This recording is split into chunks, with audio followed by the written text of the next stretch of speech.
Good evening and welcome to Monsters Among Us. I am your guide, Derek Hayes. A good evening, indeed, on this, the spookiest of nights. They say Halloween is one night a year when the veil between our world and the next grows dangerously thin.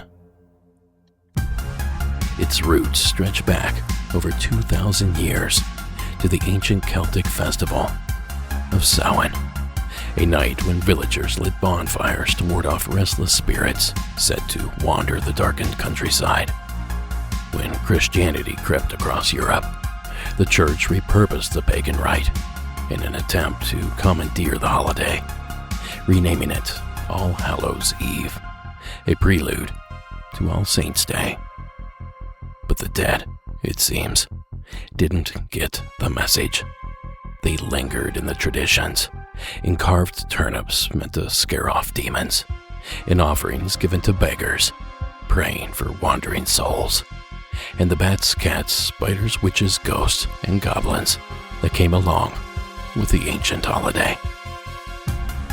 Over centuries, this dark harvest ritual crossed the Atlantic, mingling with folk tales, frontier fears, and American imagination, transforming the holiday into the candy-coated, costume-clad celebration that we know today. But beneath the masks and the jack-o'-lanterns, that ancient shadow still stirs, reminding us that Halloween has always been a night for the living and for the dead. And tonight I've assembled a lineup that's perfect for both. Stories that take place on Halloween, stories that involve Halloween staples, and stories that just flat out remind me of my favorite holiday. So grab a seat, pull up that bowl of candy your kids left out, and turn down the lights. Things are about to get spooky. And to kick things off here tonight, we hear from a familiar voice. Please welcome Robin from California back to the program. Hi, my name is Robin, and I'm calling from Northern California. Our house was built in the early 60s. It had one other owner before we moved in about 3 years ago.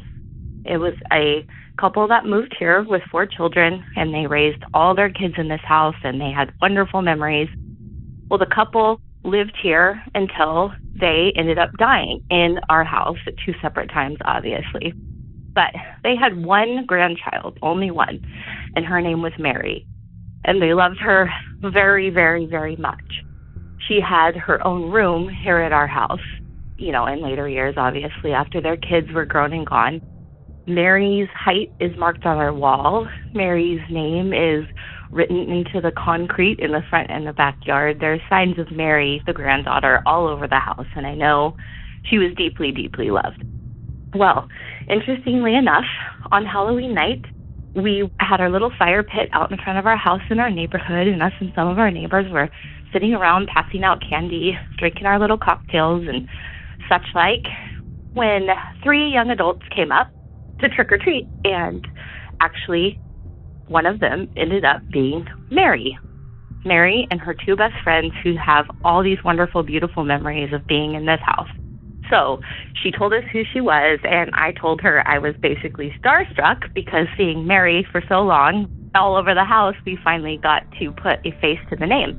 Well, we invited them in, obviously. We gave them the full tour of the house.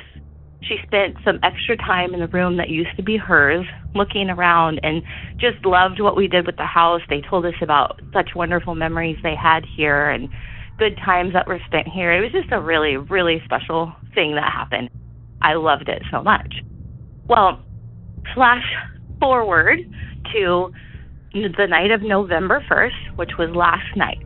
So, my oldest son, he lives in Mary's room. That's his room now. Well, he's been away at college for about a year, and he comes home periodically. Well, he came home for Halloween. So his room's all set up for him, and it was ready to go, and so he spent the night on Halloween night, and then last night he was in there again sleeping. Whenever he's home, our little dog sleeps in his room with him. Well, he said he woke up in the middle of the night because our little dog was standing on his bed, looking over in the corner of the room, growling and barking and just acting very strangely, staring at this certain area. So my son got up and he said he walked over to the area where the dog was staring and growling. He said as soon as he got over there, he felt a chill come over his body. He said the dog then started staring right at him, followed him as he walked back towards his bed. Then my son felt another chill. And right then, the dog's eyes stopped following my son and followed something out the window, right as my son felt that second chill. So I believe that Mary's presence here brought back her grandmother, and she came into Mary's room looking around, possibly to find Mary again. Anyway, I thought that was such a cool and sweet story, and the fact that it happened on Halloween night and the night after Halloween, I just thought that was super cool. Anyway, I love the show. Keep it spooky. Bye. Thank you, Robin. See, folks, anything can happen on Halloween. And I can certainly see why you would make that connection, Robin, to suddenly have strange activity right after the infamous Mary stops by. I mean, how else are you supposed to perceive that? Now, there is a way to sort of test that theory, Robin. Set up some cameras or sit in the room yourself for a couple of days, just to pick up the general vibe. Then have Mary come back by. Then spend a few more days in the room. Then you should be able to tell if that base level has changed. Now, the trickiest part of that little experiment is explaining it all to Mary. Well, thank you again, Robin, as always, for taking the time to share your story. Now, folks, I have nearly double the normal call time for this episode, which means it's going to be a long one. So settle in. I have much more in store right after this. Climate change is the biggest threat facing the planet. The holidays sneak up fast. It's not too early to get your shopping done now, especially if you have some tough-to-buy-for people on your list. Uncommon Goods makes holiday shopping stress-free and fun, with thousands of one-of-a-kind gifts you can't find anywhere else. Uncommon Goods looks for products that are high quality, unique, and often handmade or made in the U.S. Many are crafted by independent artists and small businesses. And because they're made in small batches, the best finds can sell out fast. A couple of things on their website caught my eye right away. For instance, there's a cryptid construction magnet fridge game that would be perfect for my nephew. He would create and name his own cryptids and display them for all to see, right there on the refrigerator. Well, Uncommon Goods really has something for everyone. Book lovers, history buffs, mixologists, foodies, sports fans, and even spooky weirdos like us. And I especially love that when you're shopping there, you're supporting artists and small independent businesses. Don't forget that handcrafted items are often made in small batches. So shop now before they sell out. And because it's the season for giving, with every purchase made at Uncommon Goods, they give back $1 to a nonprofit partner of your choice. They've donated over $3 million to date. So shop early, have fun, and cross some names off your list today. Get 15% off your next gift. Go to uncommongoods.com/MAU. That's uncommongoods.com/MAU for 15% off. Don't miss out on this limited time offer. Uncommon Goods. We're all out of the ordinary. And how much? Yes. You know, he's the best player on the planet. Now, there are many tropes to the holiday, and one is that of the fortune teller, the psychic medium, or the tarot card reader. And it's the latter that we hear from next. From parts unknown, please welcome Caroline to the show. Hi, my name is Caroline. So I was listening to the Best of 2024 specials, and the girl Christine had someone read her fortune. So it just so happens that I was listening to Monsters Among Us in my vehicle, something I never do. I usually put headphones in and listen to it, but I just let it play. And strangely enough, Christine came on. So in 2002, my husband was deployed to Afghanistan. We were living in Alaska at the time, and we had moved from Fairbanks to Anchorage. So he gets deployed, and while he's overseas, I had a neighbor who does tarot card readings. And she was a little bit goofy, and I just let her do it. And she got the cards out, did everything that you're supposed to do, and she told me that I myself would have one marriage, but I would have 3 children, and the third child would have a different father. At the time, I thought that that was just ludicrous. I think I was around maybe 19, and of course I could never imagine, separating or being without my husband. So fast forward all these years later, my youngest was born in 2009, and sure enough, me and my husband had separated for a couple of years and lived apart, and in that time period, I wound up accidentally getting pregnant and having a third child and getting back with my husband after. And like Christine, she had said some other stuff, and I don't recall it. The only thing that stood out in the conversation was her telling me that I would have 3 kids, and one wouldn't be my husband's, but I wouldn't get divorced. So I just thought that was a little bit bizarre, and hearing the story while usually never listening to your podcast in my truck. And I listen to your podcast every night while I sleep, and it's amazing. All right, y'all have a good day. Bye. Thank you, Caroline. I had to do a double take with this one. I could have swore I heard this story before. So much so that I stopped everything I was doing and went back and checked. But according to my records, this is a brand new call. It's just so similar to Christine's entry that it had me second guessing. Now, Christine's call was a bit too long to share here again tonight, but the gist of it is, Christine was a lifeguard when she was 18, and one day while on duty, a strange man approached her and demanded that she let him, quote-unquote, read her palm. Christine reluctantly allowed him to do so, and that's when the man predicted that Christine was going to get married twice, but that the fortune teller could not tell if it would be by death or divorce. According to him, that part was unclear. But what was clear was that Christine would have 3 children, but one would die at a young age. Now, years later, like Robin, Christine's husband too is deployed to Afghanistan.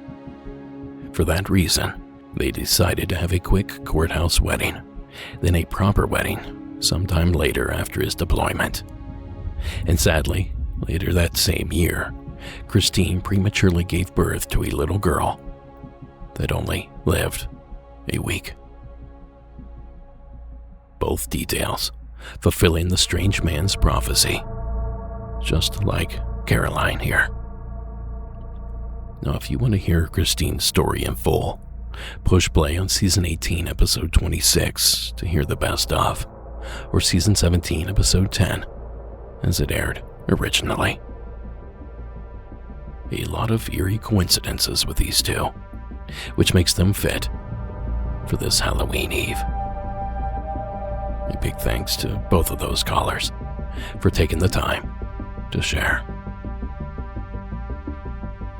Now, folks, if you have a story you would like me to share here on the program, give my hotline a call at 888-608-NIGHT, or you can record your story as a voice memo on your phone and email it to me at monstersamonguspodcast@gmail.com. Remember, true stories only, one story per call. Call back if you get cut off or run out of time. We'll splice it all back together. Only call a story in once, please. It gets very confusing on our end if there are several versions of the story floating around our library. So just one time will do. And lastly, call from a quiet place. It's the one and only way to ensure that your sound is crisp and clean. And don't forget about Monsters Among Us Jr., especially on a night like tonight. 833-MAU-KIDS, or email us at monstersamongusjr@gmail.com. And don't forget you can catch new episodes every other Wednesday, wherever you get your podcast. Now, this next entry is also a tale of psychic ability. Please welcome Sam, all the way from Indiana. Hey, Derek. This is Sam from Southern Indiana. I just got told this story not too long ago by my mom. I'm 26. I'd never heard this story before in my life. Her and my dad were out cruising around. I was really young in the back seat. I think maybe still an infant. I was in a car seat, however young I was.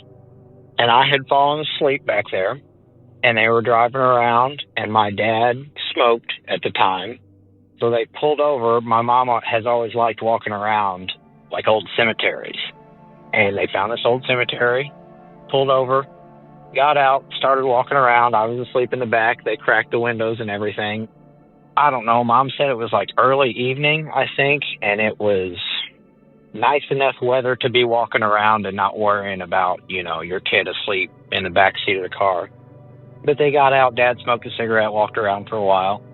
And while they were walking around, they found this family of gravestones.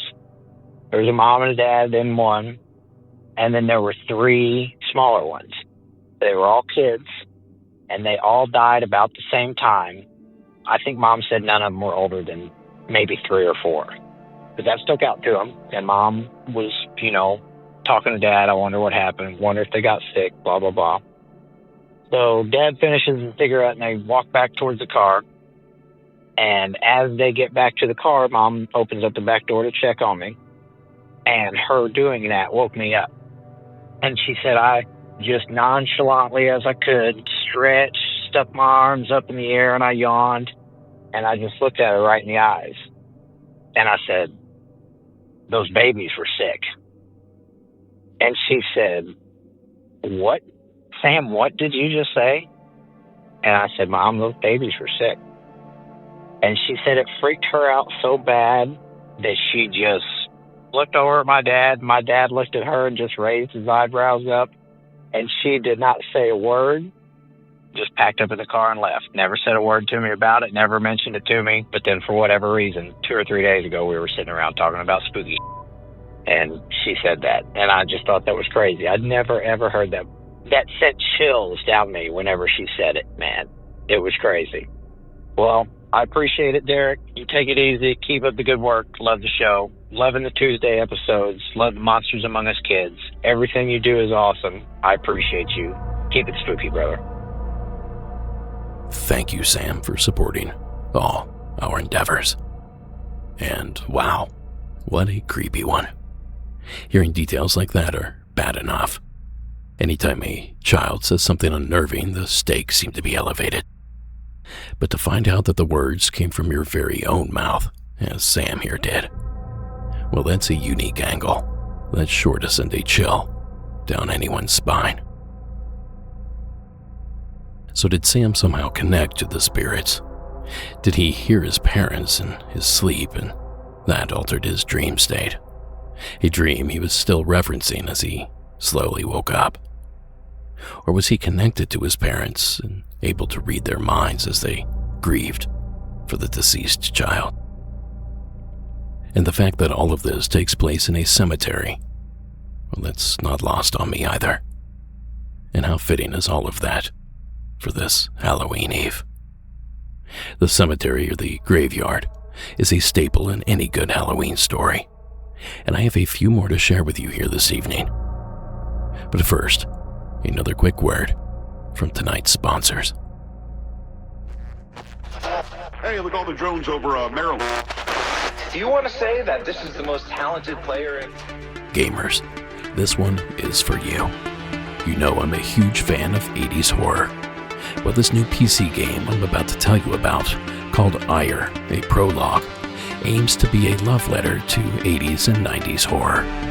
It's set in 1986, aboard an abandoned ship lost deep within the Bermuda Triangle. You play as Emily, a young teenage girl searching for her missing father. Emily is trapped in a terrifying time loop on the ship and must survive 13 loops to reveal the truth of what happened to her father and the crew. The game is described as a first-person narrative psychological horror with a heavy emphasis on stealth and puzzle solving. There's no combat in the game. Your survival hinges entirely on stealth and evasion.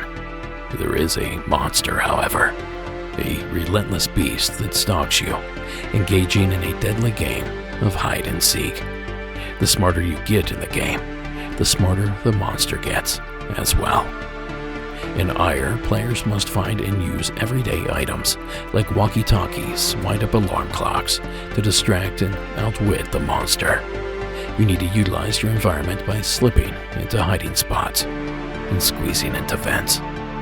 The game really gives you that nostalgic 80s and 90s horror vibe, telling a dark story from a child's perspective to amplify the tension. I think you'll all appreciate the immersive atmosphere and visuals, as well as the full 3D audio that places you in a haunted soundscape that really brings the pressure.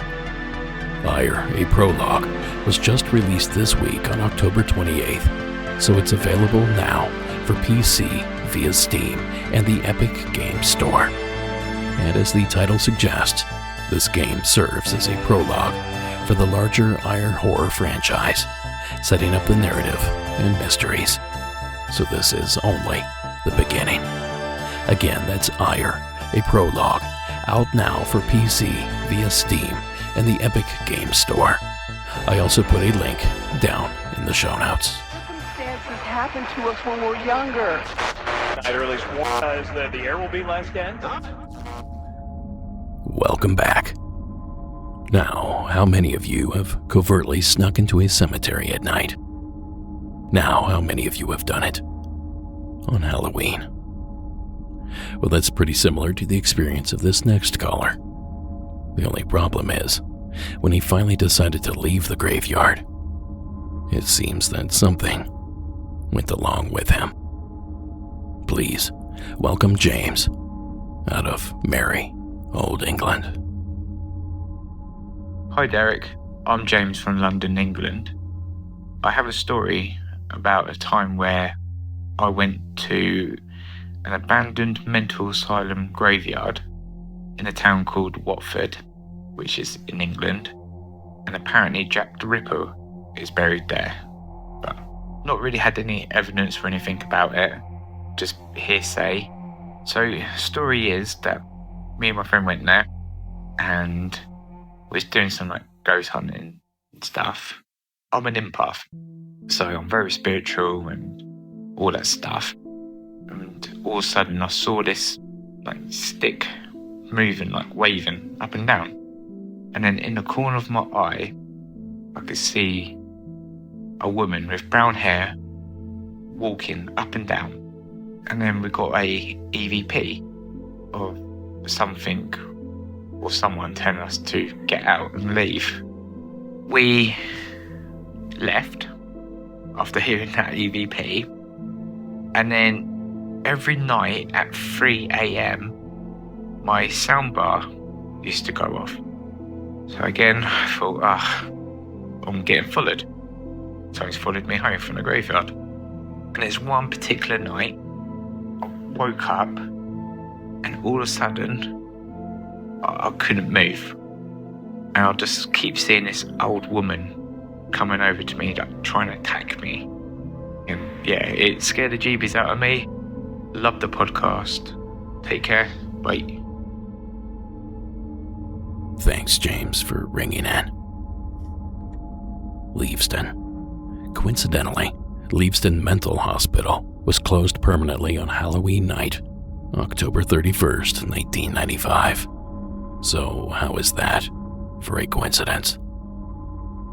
Now, cops, accidents, and the living aren't the only hazards in a cemetery after dark. And if this tale from James is to be believed, those dangers can continue long after you've returned home. Now, James mentioned something in there that caught my ear. I'm not a big true crime fan, but I do have a bit of a fascination with Jack the Ripper and the killings there in Whitechapel back in the fall of 1888. So when James mentioned that Jack the Ripper is buried there in Leavesden, well, my ears perked right up, especially since the Ripper murders have never been solved. Not officially, anyway. Though many believe, through both DNA evidence and detective work from Scotland Yard, that the true killer has actually been found. A Polish immigrant named Aaron Kamiński. And although Kamiński did serve time at Leavesden, according to my records, he is not actually buried there, but rather in East Ham Jewish Cemetery in East London. But does that fact really peel away at the spook factor of this place? I think James here can attest that it doesn't. The Ripper or not, the place certainly sounds gnarly. Oh, thank you again, James, for giving us the chills. Now, folks, this next entry teaches us that on Halloween night, nowhere is safe. Giselle, welcome to the show. Hi, Derek. This is Giselle in Niagara Falls. I'm a first-time caller. Last night after your show, I remembered a Halloween story. When I was in my late teens, I belonged to a church group. And my girlfriend and I decided we were going to have a Halloween party for the other young teens in the group. So we got the keys to our church because it was afternoon, no one else was there, and we went in to decorate. Now, you have to unlock the door to get in, and then we locked it immediately behind us. And this is a big church, by the way. So anyway, we went downstairs, and we were decorating, and all of a sudden, we heard footsteps above us. Now, directly above where we were was the sanctuary of the church, and it sounded like somebody was just walking around the outside of the sanctuary, around and around and around. It kept going on. We were terrorized.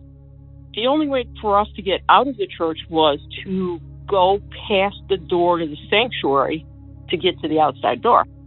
So we went to the payphone. Yes, it was back in the days of payphones. And we called the police.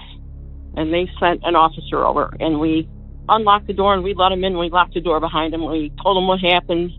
And he searched the building. He started in the upper floor. He went through every room. Came down, went through that sanctuary, looked in every row, like in case somebody was hiding, went down the back hallway to the sanctuary. Then he went down the basement, and there's a sub-basement. He went in the sub-basement, he went in the ladies' room, the men's room. He went out in the alley and asked the trash men if they had seen anybody lurking about the building. There was no one. So we go back down to where we were setting up the Halloween party, and he was taking his notes. And as he was talking, I realized the footsteps had started again. And I was so terrorized. My eyes got big, and all I did was point upward to the ceiling. And when he looked up and he saw me, he looked up and there was a big pause. And he said, "Well, ladies," he shut his book, "I don't know what you're going to do, but I'm leaving." And we went, "We'll go with you." And we all unlocked that door. We went out and we locked the door behind us. Now, I know somebody died there, but I don't know when. My father used to be an usher, and he would greet the people at the door as they came into the church and have them sign the guest book if they were new. So he had them do all that.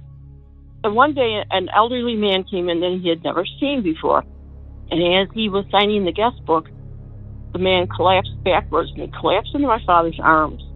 And my father was a scoutmaster, and he said, I knew by the time I put him on the floor, he was gone.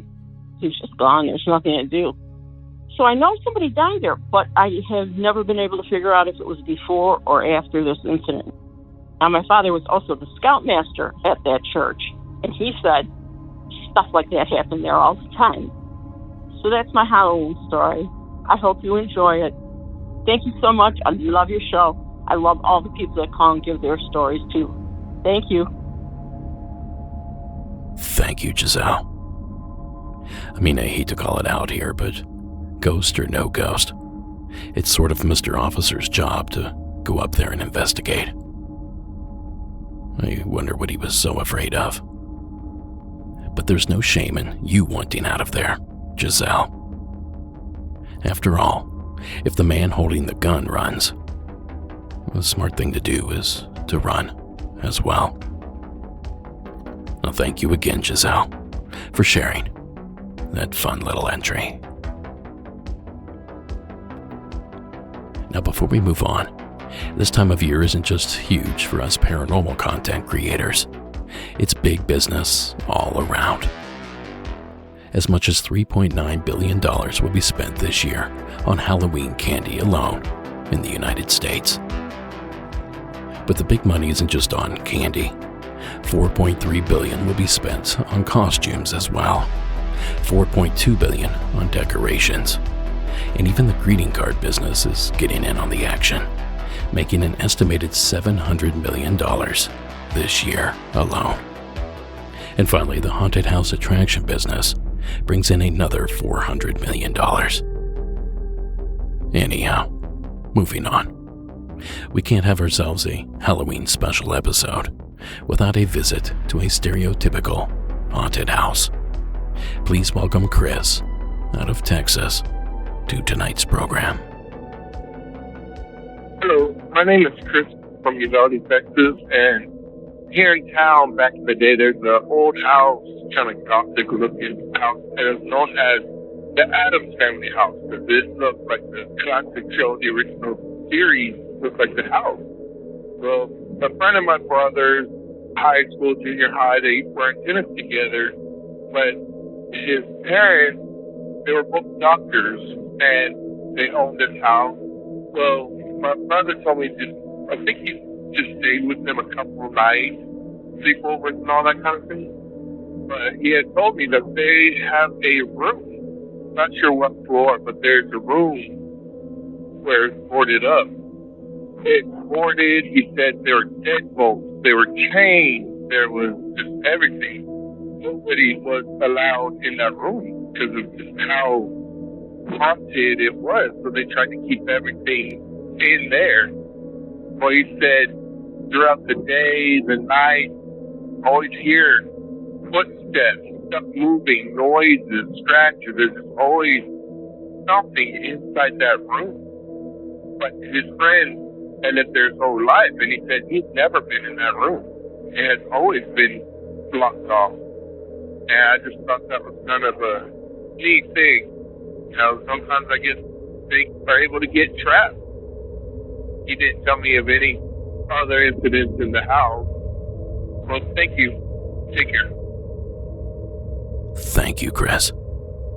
You know, one of these days I'm going to move to New England, Vermont or Connecticut or something, and I'll buy one of those old dilapidated Victorian mansions. Now I'll fix it up, state of the art, but then I'll give it the full Disney treatment. I'll make the outside look as if it's falling apart, decrepit and haunted. The goal, of course, being that everyone in town knows not to go near that old place, creating the kind of peace and quiet only a good haunting can provide. Why turn it off if you don't like it? In 72 pitches. Isn't fall the best? It's spooky season. The air is crisp, the autumn colors and warm flavors just make everything feel comforting. It's a great time to reset and bring healthy habits back into focus. And with Green Chef, the #1 meal kit for clean eating, you can do just that. Green Chef makes it easy to spend less time in the kitchen and more time enjoying the best time of year. And with the new Heat and Eat meals, I can enjoy a delicious meal in just under 3 minutes. Green Chef's recipes feature fresh, organic, seasonal produce and 100% responsibly sourced protein to help you feel your best. Enjoy salads that are ready in just 5 minutes, protein-filled breakfasts or nutrient-rich smoothies to fuel your day. With 80+ dietitian-approved weekly meal options, Green Chef makes it easy to find the meals that fit your lifestyle. Pick from Mediterranean, gluten-free, plant-based, protein-heavy. There are even gut and brain health and calorie-smart options too. The recipes change every week, and with week-to-week flexibility, you can adjust your plan to match your mood and your schedule. We love Green Chef's unique flavor combinations. We're never bored and it keeps us from getting expensive takeout. So a win-win for us. Make this fall your healthiest yet with Green Chef. Head to greenchef.com/50monsters and use code 50monsters to get 50% off your first month, then 20% off for 2 months with free shipping. That's code 50monsters at greenchef.com/50monsters. There's also a link in tonight's show notes. Before they had any sound that came over the PA system, just what they do. Now, how many of you out there are taking your kids trick-or-treating this year? The little village where I grew up is on the older side, 1832 if I remember correctly. And there was and still is a street on the north end of quote-unquote town, as we called it, that's still brick-lined. And the houses, although not dilapidated Victorians, are still old and decorative. And I have fond memories of trick-or-treating on that stretch of street, just blocks away from my grandparents' place. I still remember the look and the feel. Very hocus-pocusy. The yellow, orange, and red maple leaves crushing under feet. The aroma of a crisp fall Ohio evening. And a trash bag full of every candy imaginable. But the costume was always a big deal, though. We always had to outdo each other and ourselves from the previous season. And apparently that trend continues today. Costumes continue to fly off the shelves. And here's how a majority of those costumes break down. 4.1 million kids dress as their favorite superhero. 1.6 plan to dress as a witch. 1.7 want to be their favorite princess. But it doesn't end with children. Many adults dress up as well. In fact, 3 million will dress as a vampire this year. 5.8 million will dress as a witch. And even the pets get involved. The most popular pet costumes are the pumpkin, hot dog, bat, ghost, and the bumblebee. And as luck would have it, these next couple of stories focus on this Halloween linchpin, the donning of a costume. And to kick things off, we begin with Sean, out of the bluegrass state of Kentucky. Hello, Derek. This is Sean from Kentucky. This story takes place back in January of this year, 2025. But what happened was I was loading steel on a flatbed truck at a steel mill in Huntington, West Virginia, and the steel mill basically touches the campus of Marshall University. So I was in a line of other trucks on a Saturday morning. It was overcast and it had been raining a lot recently in that time. But I was lined up with other trucks waiting to get loaded. We were right next to one of the buildings. I believe it might have been the School of Engineering. I can't remember exactly. But there was a car that pulled up. I believe it was an older Volvo. And the vehicle was parking on the other side of the road, and the occupant got out and went into one of the buildings. The reason I'm calling is the occupant. I don't want to say it was a woman. I will say it was feminine in its appearance. It was dressed pretty much how you would expect a frumpy female middle-aged college professor to dress. The weird part was the face. The face seemed like just a white plastic shell, and the person or thing or whatever had actually taken the time to apply makeup on the white plastic shell. It was just incredibly freaky, and maybe it was someone with some sort of medical condition or something. I don't know, but I do know that it gave me, I guess you'd say, the heebie-jeebies, and I actually ended up locking my truck doors because I was so freaked out by the appearance of this entity. I don't know why, it just gave really bad vibes, but other than that, they behaved like just a person going into work on a Saturday morning. Well, that's my story. Thanks. Thank you, Sean, for taking the time. Now, I have to be a bit delicate here, because there are many medical reasons why someone would have to wear a mask or protective covering, something to shield the skin from the outside world. So I need to start by saying this very well could have been a scenario like that. Someone with a skin disorder, recovering from a burn, or healing from some sort of cosmetic surgery. But applying makeup to the outside of that mask, I will admit, that seems to be rather odd. Now, it wasn't Halloween time when this experience occurred. Otherwise, I'd just chalk it up to that. Just a trickster in a mask. But instead, we're left guessing, and I suppose a little bit creeped out. So thank you, Sean, for the warning, and for giving us all cold chills.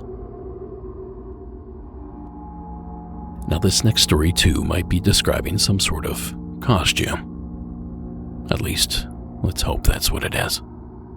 From the state of Montana, please join me in welcoming the following anonymous caller. Anonymous from Montana. I was coming home from the movies, driving down the road, getting ready to turn left into my neighborhood. On the right-hand side, there's a cow pasture and a fence, and your show has always got me looking around now, jumping at shadows, but regardless, this is about a shadow. So just out of the corner of my eye on the right-hand side, I saw what looked like someone maybe in a black hoodie ducking over a fence. You know, we've had thefts in the neighborhood, so you kind of people look out. Well, it was kind of weird that it looked like a swooshing shadow, kind of like a robe. You know, as I approached past the fence, more towards the cow field, about to turn left, I looked over, I didn't see anything, but I thought it was weird that it caught my attention out of the corner of my eye. And as soon as I turned left onto my neighborhood, you can't see until you turn the corner. There's a fire truck and an ambulance, and as I approached, there was an old man on their gurney being loaded into the ambulance. So, coincidence? Grim Reaper on the run? You tell me. Thank you, caller. Now, I'm glad that you're keeping your eyes open, but I don't mean for you to be jumping at shadows. No one single person has ever called me saying they were killed by any of this activity. So I'm fairly sure you're safe. So Grim Reaper, just some punk kid. Either way, we thank you, caller, for including us in the mystery. Now, folks, I have one more story involving a mask, and for this one, we venture on down to Georgia. Joseph, welcome to the show. Hey, folks, Joseph here. So, my story goes I'm 42, I live in Georgia. I grew up in Oklahoma, just about 20 miles north of Tulsa. My story begins around age 12, 11 or 12.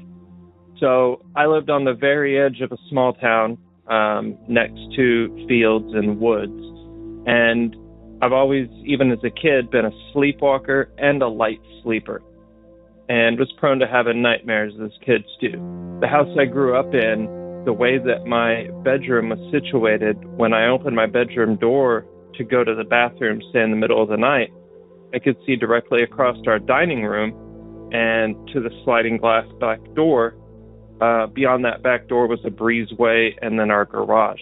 So I had this recurring dream that I would wake up in the middle of the night, I would open my bedroom door to go to the bathroom or to get some water, and I would see just this monster standing at the back door, looking in, like with its hands pressed up against the glass, to shroud out the light so you can see through the glass. So one night I have this dream. I come out of my door and I see that monster standing there, and it notices me this time, and it reaches down and starts to open the door. So I freak out. I start heading off to the right, which to the right goes to the front door. Monster in the dream sees me doing this and just bolts in the same direction that I'm going, which leads you out around our sidewalk and then to the front door. I freak out. Now, this is happening in real life and also what I think is a dream. I end up going out the front door, locking myself out of the house. This really happened. This physically happened in real life. I locked myself out of the house. It's about 2 a.m. I have to ring the doorbell. My parents wake up. They come let me back in. I never had that dream again after that. Fast forward to last month, my mom is visiting me in Georgia, and we get talking about my sleepwalking from years ago. And I said, do you remember when I locked myself out the house? She said, yeah. I told her about the recurring dream. Now, in the last 5 years, I've been listening to cryptid podcasts, Sasquatch, Dogman, yada, yada. So I thought, maybe I was dreaming about a Sasquatch-type creature. I'd seen Harry and the Hendersons like all kids, Gen X kids. So I was thinking, God, I wonder if that happened. Maybe I was dreaming of a Sasquatch. My mom got real silent, and she said, do you remember the monkey mask situation? I said, yeah. My little brother had looked out his window and saw what he told my parents was somebody with a monkey mask looking in his window watching him. My mom thought it was one of my jerk friends, and I got in all sorts of trouble about it. None of my friends they would have told me. None of the kids in my neighborhood ever knew about it or fessed up to it or any of that. So I'm putting all of these things together as she's telling you this story. I don't know if I was dreaming. I do know that I locked myself out of the house because of what my mind saw at the back door. I know just from going on, listening to various podcasts and websites, there are cryptids in Oklahoma. So to this day, I don't know if those two things are related, if I was dreaming or seeing an actual Sasquatch standing at the back door, because this is the only dream I remember from my childhood. I don't remember any other dreams, but I could draw this out for you frame by frame as it happened. So take from that what you will. Love the podcast. Have a good one. Thanks, Joseph. It's always unsettling when the line between the dream world and reality blurs and melts into one another. And to have a second person see what seems to be the exact same mask, or dare I say, creature, that's awfully satisfying. But it takes a lot of stones to stare inside someone's window with a monkey mask on, especially in a state like Georgia. Because if you find yourself looking in the wrong window, it could also be your last. So I can't help but question if this really was someone in a mask, or if that's just the first thing that a childlike mind thought of. Regardless, you couple those details with all the strange sleepwalking, and you have yourself a mighty fine entry here, Joseph. We can't thank you enough for sharing it. Now it's time for another quick break, but when I come back, I'll tell you which topic we're going to discuss next. Don't move a muscle. Your 2025 Monsters Among Us Halloween special will return right after this.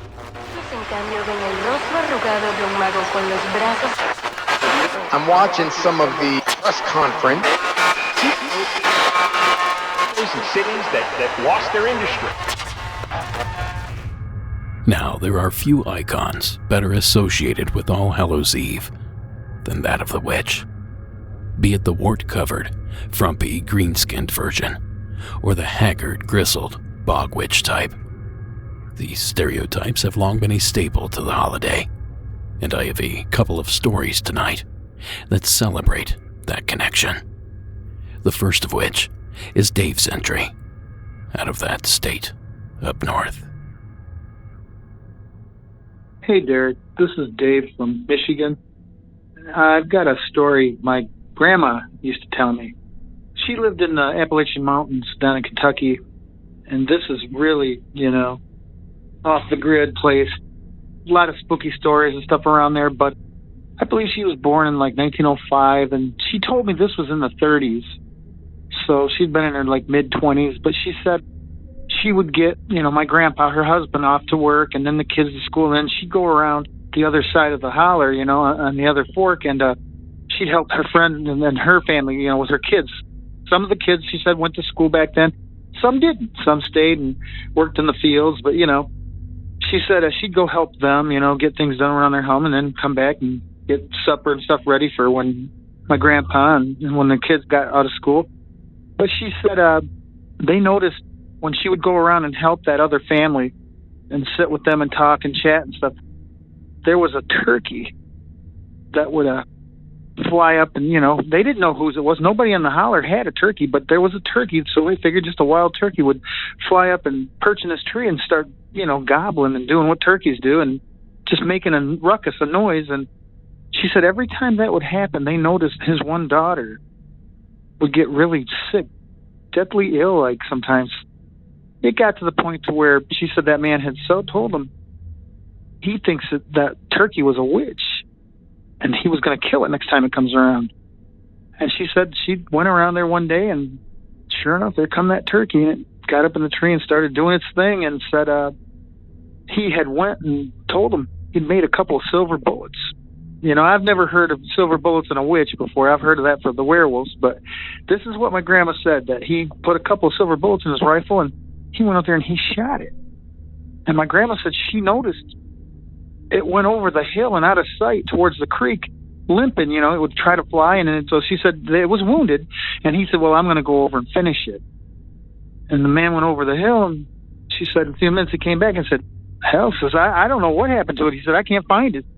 I don't know if it just got in a creek and floated away or what, but he said, it's not over there. And my grandma said it might have been 10 minutes after that happened. Some kids from the other side, some of their neighbors came running, crying, screaming, saying their dad had been shot. And he was cleaning the gun and accidentally shot himself. They went over there and they said by the time they got there, he was gone. But back then, my grandma did like a lot of things in the community. Midwives, she'd go help them. If somebody was sick and dying or something, she'd go sit with the family, cook them dinners, and just be with them. And she prepped a lot of the dead. She said back then to help the community out. She said they were so far back that a lot of times they just prep them, show them, and then bury them. She told me that they'd ask her to come up and help them prep him for showing, and she went and bathed the body and was getting it dressed, and she overheard some of the family saying, what about he accidentally shot himself and had a silver bullet? And, so that's an odd story, but my grandma told me, and I always asked her, I said, so you're saying he like shape-shifted? And she said, honey, I'm just telling you that I'm pretty sure he was that turkey, which is weird. If I could shapeshift, I don't know. Derek, personally, I could think of a lot of things I'd do rather than be a turkey. But anyways, that's my story. My grandma told me that different times, and she always stuck to it. She said that she believed that dude was a witch, Okay, thanks, Derek. Keep it spooky. Love the show. Talk to you later. Bye-bye.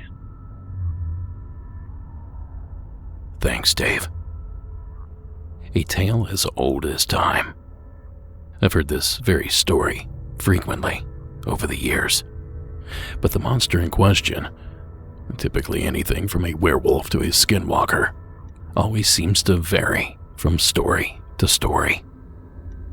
But otherwise, it always seems to end the same way.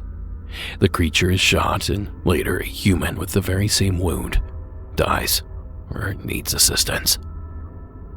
It's a great story, and might I say it gets even greater when the creature in this new version is a turkey. I love it. And it brings awareness to a major issue the field of cryptozoology has. There are no turkey-based cryptids out there. I did an extensive search, and I was not able to find a single mention anywhere of such a creature. And before you giggle and scoff at the idea, you need to know that turkeys can be monsters. They're little dinosaurs, and I promised they would eat all of us if they could. So a 9-foot-tall turkey that glows in the dark with X-ray vision or something would be downright terrifying. But it certainly would spice things up this coming Thanksgiving. No, it's a fun story, Dave. I suspect it to be a bit of a yarn, but it's fun nonetheless. And a lot of times, even the wildest of stories begin with a root of truth. So I guess we'll keep our minds open just a crack. Thank you again, Dave, for the call. Now, here with another witchy entry is an anonymous source out of the Pacific Northwest. Hi, Derek. I'd like to remain anonymous, and I'm calling from somewhere in the Pacific Northwest. So this takes place, I want to say, sometime in 2015, and I was the manager of a store. The only details that matter is that the store's name was a word with 3 letters, and it was in another language that wasn't English. And I wasn't a very good manager, I'll be honest. And so one day I realized that I had not checked any of the voicemails on the store phone for a concerning amount of time. So it was one of those little, handsets, and you go in and there's a little voicemail system. And so I was going through these old voicemails. And to be fair, very, very few of them were anything substantial, as if someone called when we weren't open, they could simply call during business hours the next day, or if the phone was busy or no one could pick it up, they could just call back later the same day during business hours. Probably someone would have picked up. So I'm going through all these messages, and there were a lot, because even if someone just hung up immediately when it went to voicemail, it still recorded that as a message. So I'd press a button, play next message, little voice would say that, the message would play, then I'd press the button to delete it. But if it just recorded the nothing message of someone hanging up, then there'd be a little beep. So play next message, beep, delete.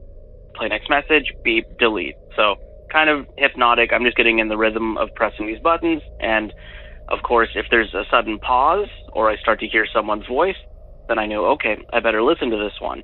So I'm deleting lots of messages. And finally, I hear a long pause. So I go, okay, this is something. And there was a creepy old lady, witchy voice, the best way I can describe it. And it just didn't say the name of the store. It spelled it out. And I'll do my best to do an impression, and it is kind of silly, but if the store's name was ABC, then this voice went, ABC, just like that. And so I was like, what was that? And so I went back and looked at the message details, and this call had been made in the middle of the night, like 2, 3, 4 a.m., that kind of thing. So okay, that's weird. And I took note of it. I think I didn't delete that message just because I was like, hang on, I need to come back to this. Okay, that's weird, probably a prank call or whatever. I keep going through my messages. So next message, beep, delete, next message, beep, delete.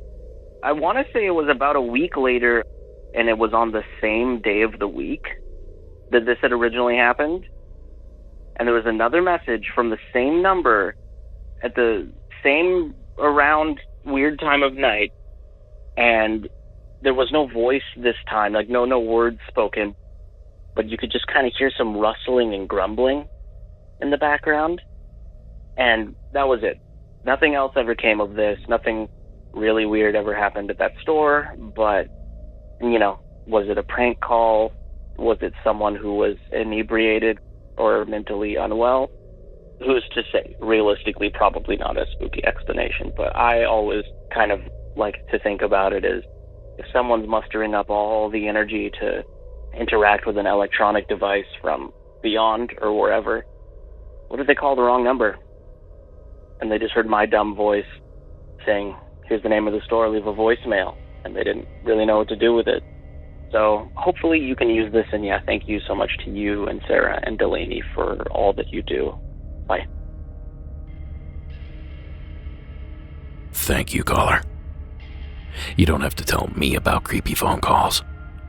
That's my bread and butter. But this one was probably just a little bit spookier because it came out of nowhere.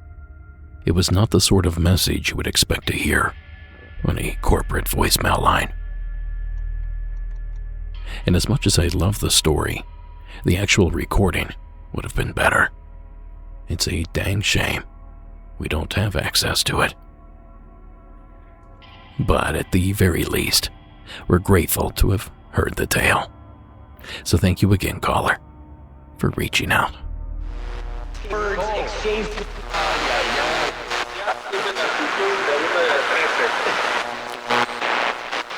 is just like stealing candy from a baby. Now, what plans do you have set up for the greatest of all holidays? Are you going to join 52% of Americans and decorate your home? Or are you going to be part of the 43% that carves a jack-o'-lantern? Or the 29% that's either attending or hosting a Halloween party?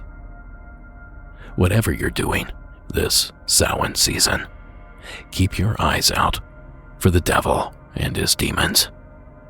Please welcome Michaela, all the way from the UK. Hi Derek, it's Michaela from the UK. I'm calling in my spooky story from Halloween 2 years ago. I hope you like it.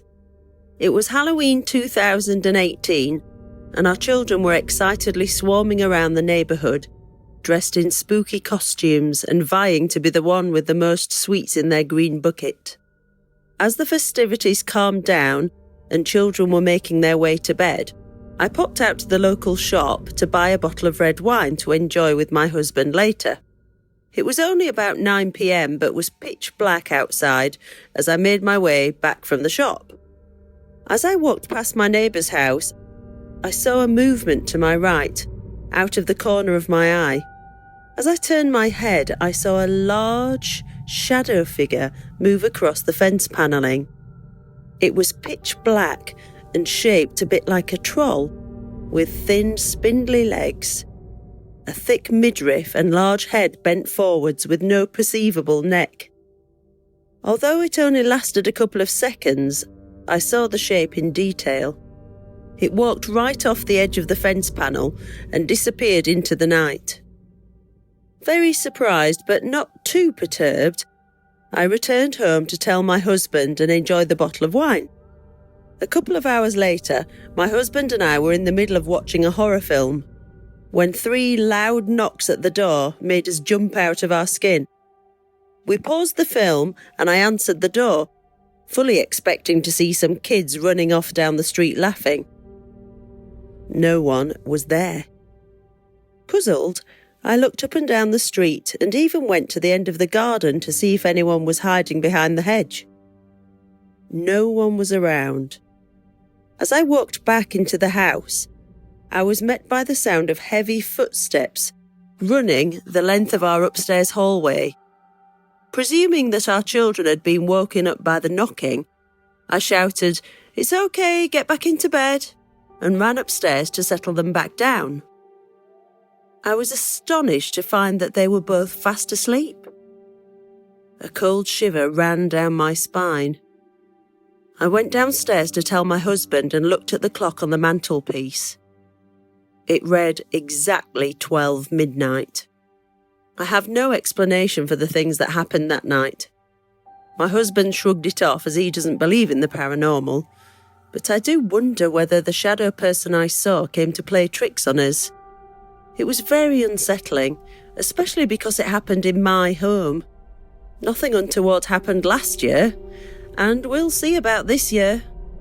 I have the feeling that anything could happen, especially on Halloween. Thank you, Michaela. You know, that sounds like the beginning of a really good Halloween horror film. Exactly what the protagonist is in the scenario. A dark demon, a shadow man, a ghost, or the Fae folk. Your guess is as good as mine. But per usual, we thank you, Michaela, for taking the time to share the story. It was quite spooky, whatever it was. Now for something a little more devilish. Please welcome Jillian, out of parts unknown. Hi, my name is Julian. I am from the Southeast United States. So, growing up, my dad and I, we were super, super close. Like, we had the best relationship. He really, showed me what it meant to be, kind and loving, and he was just a really wonderful father. And then when I was 18, I moved to California, and our relationship started to change, and it started to drain a lot. And I didn't notice, and I didn't really realize it was a problem. Our relationship was still good. But I noticed that he started to get really, really hateful, and it made me really uncomfortable. We're from the South, so you can imagine what he's being hateful about. And it made me uncomfortable. And we started to argue. We eventually lost our relationship. It just got really, really bad. And it still is bad. We try, but it's not great. And I was thinking about what it could be. So my dad is from New York, and he was raised super, super Catholic. My family is Irish and very religious. So when I was a teenager, my dad told me that when he was a kid, he made a deal with the devil. And I was like, what? So what did you make the deal about? And he wouldn't tell me. And he told me that he broke off the deal. And I was like, how does that work? You broke a deal with the devil. And he was like, everyone breaks deals. And I was like, okay. And he asked me if I'd ever seen anything, and I said no. And he told me that he had experiences in the house where something would be attacking him and holding him down in the bedroom, and he would be fighting something. So he had experiences in the house that he still lives in. And now I am away, and he has turned into an alcoholic, and it's ruined our relationship. Anyways, so I was thinking, could this potentially be about my dad's deal with the devil? Our falling out in our relationship? Is this his consequence? I don't know. And I actually go and visit him soon, so if you could get this on air and anybody could give me advice, anything, I would super, super appreciate it, because it kind of scares me, and he's still drinking. I haven't seen him in 2 years. But yeah, thank you so much. Bye-bye. Thank you, Jillian. A deal with the devil. Now, this is a trope that we hear about all the time, but we very seldom see real-world examples. Accused witches back in the day were said to have made a pact with the devil. The origin story of the infamous Jersey Devil is too said to involve a deal with Old Scratch. In the 1930s, blues legend Robert Johnson famously made a deal with Satan at the crossroads. The story goes that Robert was relatively talentless growing up.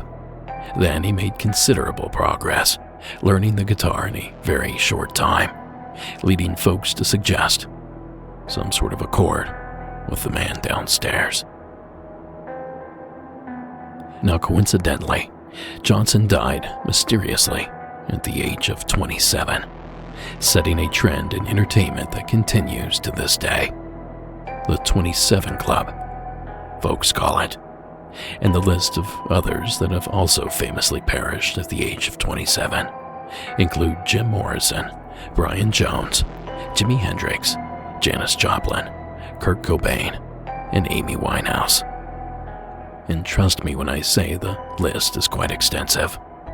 And of course, it can be found over in the show notes. So devils, demons, and witches, we can't have Halloween without them. And we can't have a Halloween special episode without them either. So a big thanks to you, Jillian, for sharing the story. Really bad. $5 lineup. Mostly sunny skies, highs in the low 70s.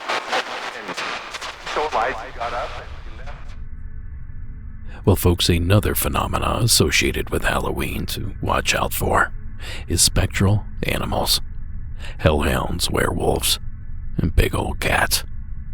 Please welcome Y from Arizona to tonight's special episode. Hey, this is Y. I'm from Arizona, and that's where this story takes place, kind of over the course of years. When I was younger, at the age when in a small town you can start walking around on your own without your parents hovering around. Maybe you can bring your younger siblings with you to go do things, walk down to the movie theater. We had a single screen. We would do that sort of in the evening, go and catch the early movie, which was usually for kids, and this is back in early 2000s, before it burned down. We would walk down there, catch that early movie, and then walk home again. And our parents trusted us to do that. It wasn't maybe about half a mile back from the movie theater to home. And there was a portion of that walk where the street lights were a little bit less existent. It was a little bit darker, but being Arizona, you kind of still always have a little bit of starlight, a little bit of moonlight to see by anyway. But anyway, we're walking home, my brother and my two neighbors who were the same age as us. And we're getting pretty close, and I just feel not even the feeling of somebody watching necessarily, but a gravity. And I look to my left, and kind of in the shadows of this retaining wall is a dog-shaped absence. A lot of other people have described the black dog as, looking very specifically like a Doberman and very specifically black. But for me, it's black in the same way that looking at the night sky is black. That it's black because there's nothing there. I'm looking over at it and it's huge. Like a mastiff if you just doubled it in size, and it's staring right back at me. And it doesn't feel malevolent. It doesn't necessarily feel benign, and it's certainly not benevolent, but there was a degree to which it felt like I was being watched over, like a very creepy and maybe not entirely safe guardian angel. So when I see that, I kind of start skedaddling. I cross the street and then make my way home. Get there. Don't talk too much about what I had just seen, mention it to my little brother, ask if he'd seen the dog, but he had. And I thought that would be kind of the end of it. I was a super imaginative kid, still a super imaginative adult. Seeing things in the dark was not really going to be a surprise, That's just the kind of imagination I had. But then it happened again. A different walk, a different night. And the dog this time is standing. And again, it's that same hair-raising gravity of just being in the orbit of something that shouldn't be there. I see it, and once again, it's standing, it's looking at me, it's gigantic. There's no sound coming from it. It's almost an absence of sound where it is. So just this void cutout of a massive dog.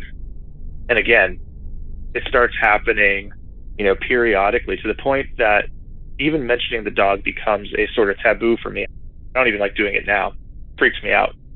Anyway, we moved towns. We're now up in Prescott, Arizona.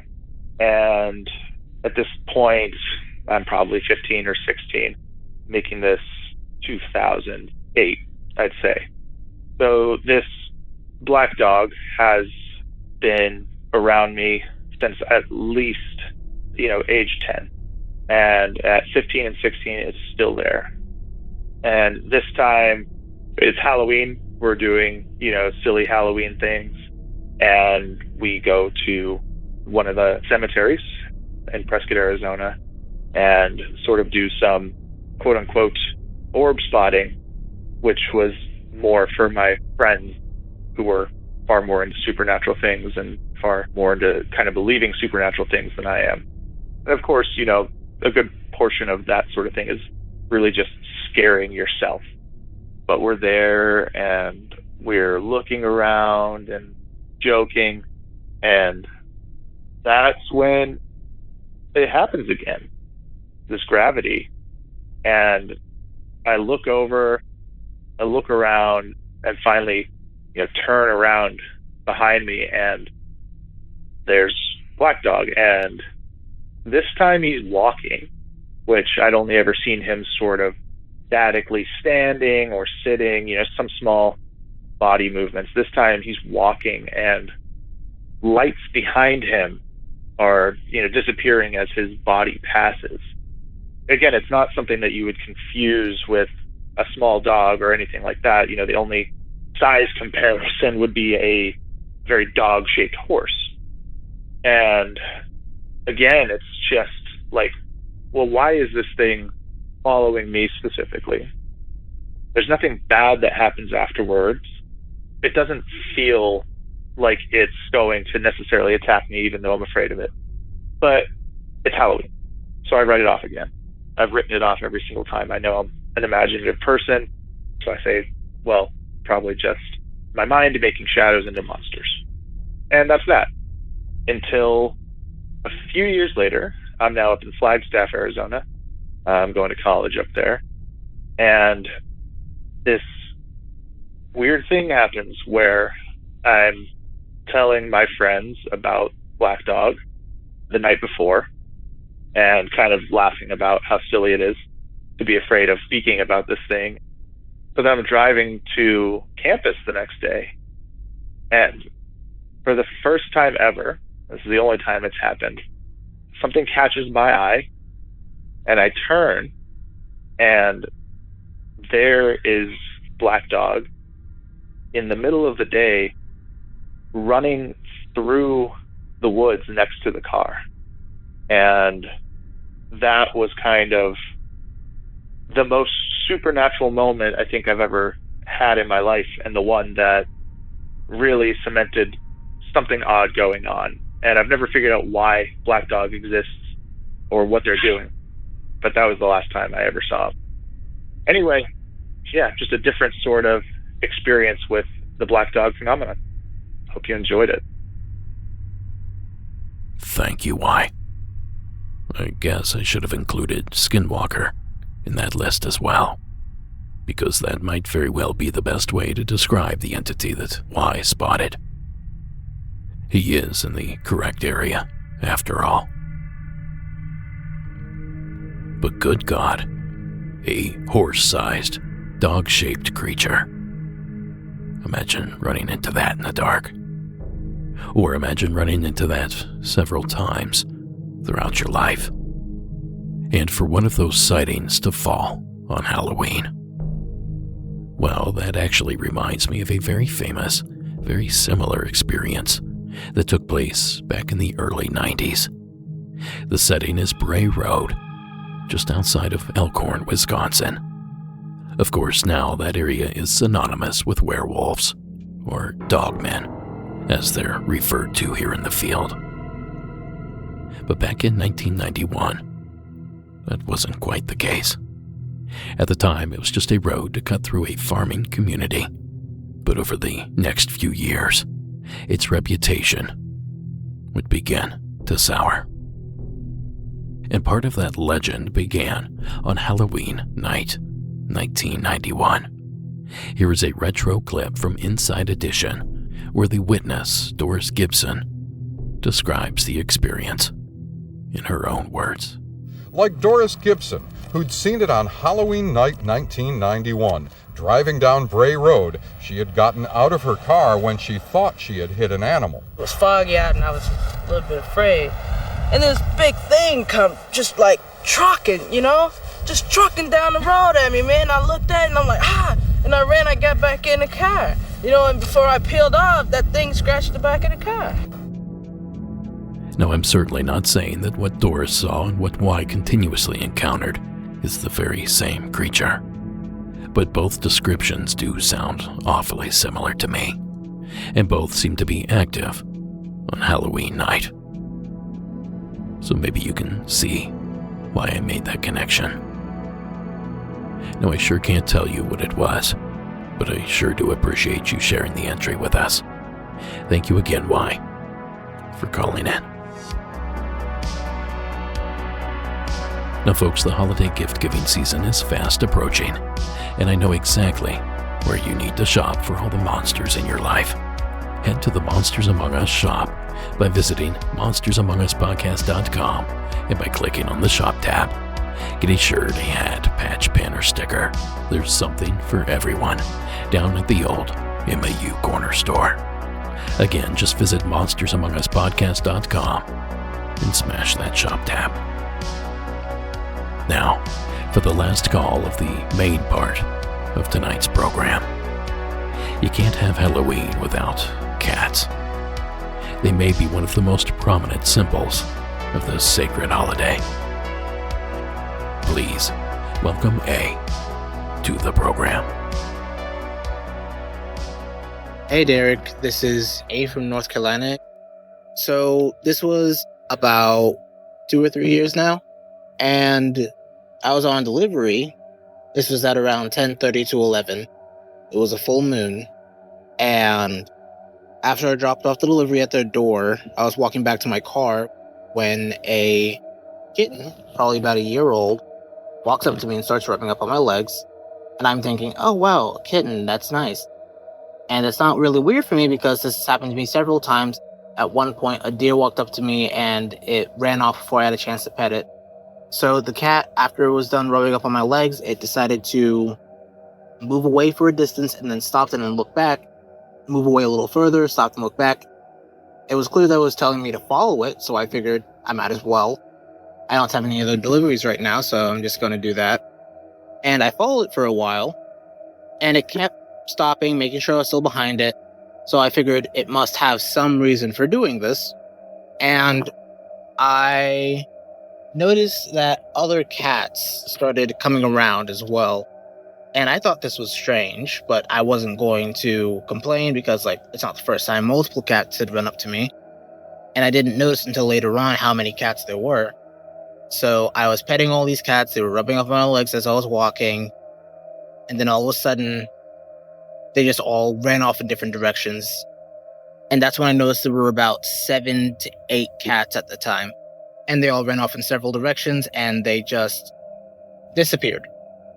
And I thought that was weird, and then I looked down and I realized there was another cat. It had very, very soft-looking, long gray fur, well-kept, all over, so I figured someone had to have owned this cat, or someone recently gave this cat a bath. There were no signs of fleas, its eyes were clean, its nose was clean. Everything about this cat just screamed that it was someone's pet. So I figured, oh, that's cute. I wonder whose cat this is. And it's about 50 feet away from me. And I'm walking closer to it. And every step I take, it feels like someone is just standing on top of me. It feels like someone is pushing me down. And then the closer I get, the harder it is to move and even breathe at one point. And it was like an extremely oppressive feeling coming from all around. And when I'm about 10 feet away from the cat, my body's just practically unable to move. And this cat has not moved, it hasn't flinched, it hasn't even stopped looking at me. And it has these glaring yellow eyes. They aren't glowing. at this point. They're just piercing me, though. It's like they're looking through me and could see into me. And this cat has just been staring at my face this entire time. Something about it just looks off. Like, it looked like a cat, but it didn't. Like, it was the uncanny valley version of a cat. And it just sat there with its tail curled around its legs. And it just stared at me. I don't think it was for a full minute, but it felt like it was a long time. And then, for some reason, I was still drawn closer to it. And then a voice boomed in my head and kind of just went, "Stop. If you get any closer, you'll die." So I immediately stopped and I froze, freaked out. I'm horrified, not sure what to do.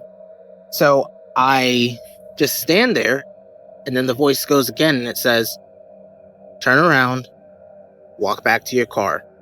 So I turn around, then I start walking, and I realize I'm about 50 yards away from my vehicle, and it just dawns on me that as I'm walking, this oppressive feeling that I felt I was getting closer to the cat just increases exponentially faster than it did before.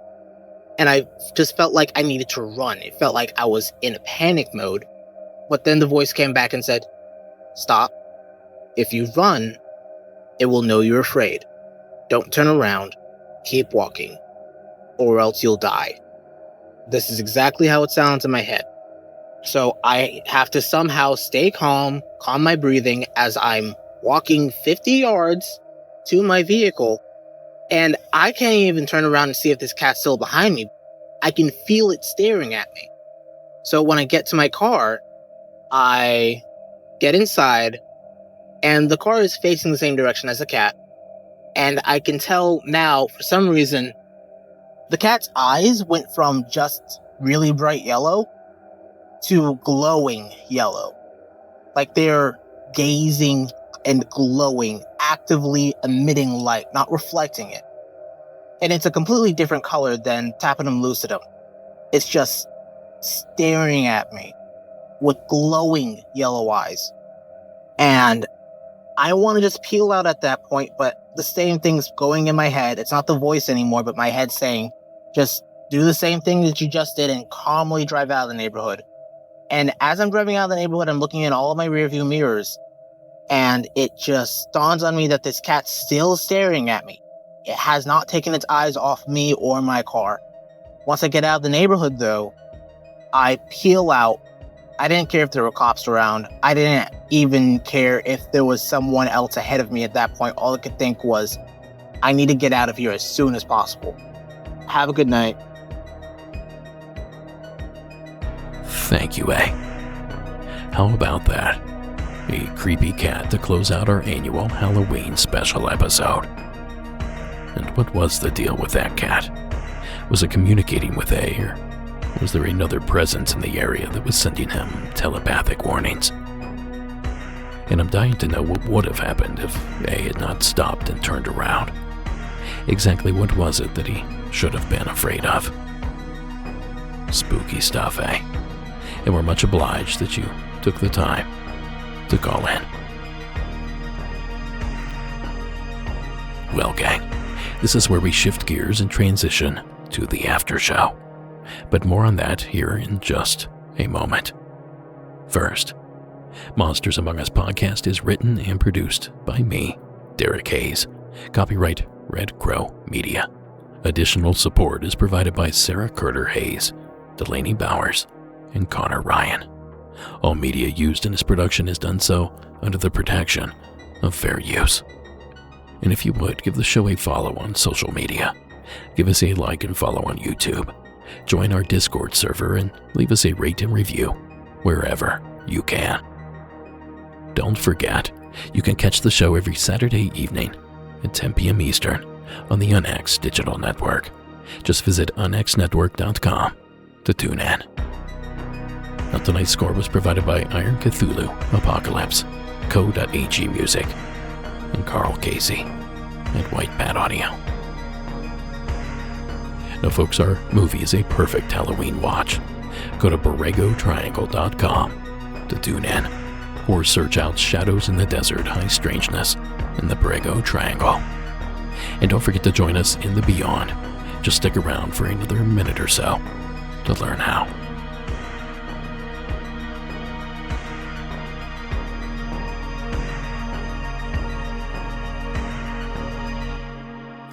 Well, folks, this is where the party ends for tonight.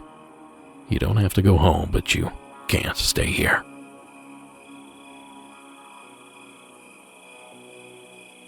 Hey, come here. Hey, don't tell anybody, but a few of us are hanging back. We're gonna head up to Old Crooked Creek Cemetery. See if we can't summon a ghost or two. What do you say? Are you in? All you have to do is join us in the Beyond.